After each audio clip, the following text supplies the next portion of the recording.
लगे। राम भक्त जटायु, सबरी, हनुमान जी, सुग्रीव, अंगद, संपत्ति, विभीषण, नल, नील सभी ने प्रभु श्री राम को सीता मिलन के लिए लंका तक पहुंचने में मदद की। घने जंगल में एक दिन प्रभु श्री राम ने सोचा कि इस कार्य को संपन्न करने से पहले एक यज्ञ किया जाए, जिससे सीता को लंका के रावण के बंधन से निर्विघ्न मुक्त किया जाए। राम ने यज्ञ की इच्छा को जामवंत जी के सामने प्रकट की। जामवंत जी, ये यज्ञ करने के लिए मुझे किसी प्रकांड पंडित की आवश्यकता है, जो परम शिव भक्त हो और वैष्णव भी हो।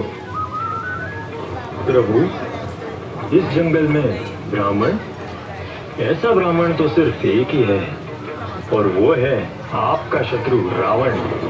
क्या लंका नरेश आपका यज्ञ करना स्वीकार करेंगे? महाराज, आपको लंकापति रावण को आमंत्रित नहीं करना तो वे नहीं आएंगे। आपको तो शिव भक्त और महाज्ञानी ब्राह्मण रावण को इस यज्ञ के लिए विनती करनी है। जामवंत जी, आइए चले लंका जाते हैं।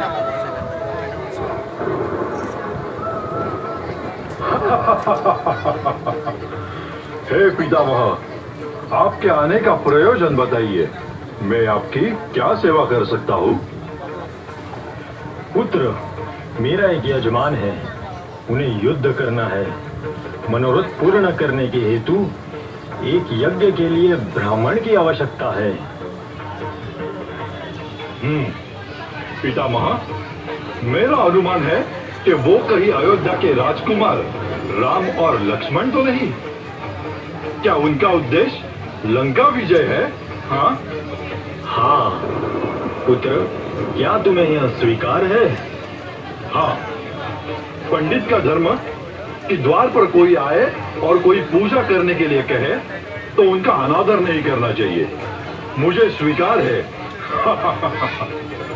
पुत्र, इसी क्षण से तुम मेरे यजमान के आचार्य हुए, इसीलिए यज्ञ का शुभ मुहूर्त निकाला जाए। नवग्रह जिसके वश में हो उसे, शनि को जिसने अपने पैरों तले दबा रखा हो, ऐसे महाबली रावण ने ग्रहों की परिस्थितियों को बदल के शुभ मुहूर्त निकाल कर दिया। किंतु इस जंगल में पूजा हेतु साधन सामग्री का प्रबंध कैसे किया जाए? आप निश्चिंत हो जाए। पुरोहित का धर्म है अपने यजमान का यज्ञ वो पूर्ण करे। आप सुनिश्चित होकर अपने यजमान से कहिए ब्रह्म मुहूर्त में तैयार रहे।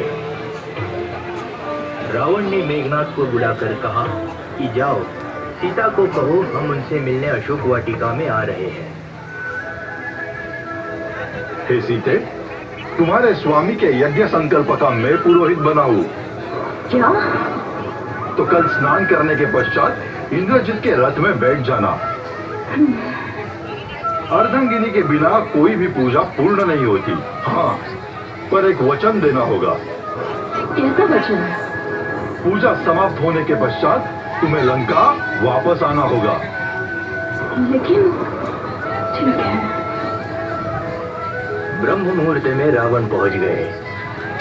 हे भूदेव, रघुकुल वंश के दशरथ नंदन के पुत्र राम का प्रणाम स्वीकार करें।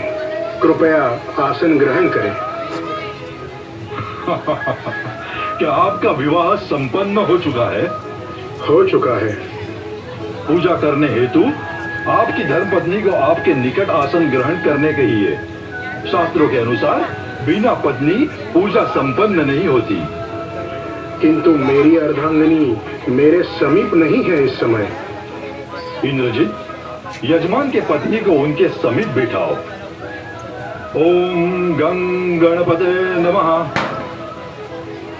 आपका यज्ञ समाप्त हुआ यजमान। राम और लक्ष्मण रावण के आशीर्वाद लेने ही पैर छूते हैं। विजयी भव। आचार्य, आप क्या दक्षिणा ग्रहण करेंगे? तीनों लोगों की धन संपत्ति मेरे पास है, कुबेर का भंडार मेरे पास है। आप वनवासी मुझे क्या देंगे? रघुकुल की ये परंपरा है, बिना दक्षिणा मेरी पूजा विफल हो जाएगी और इस जंगल में मेरे पास दक्षिणा हेतु देने लायक कुछ भी नहीं है। तो संकल्प करो, मेरे मृत्यु के समय आप दोनों यजमान मेरे सम्मुख रहेंगे।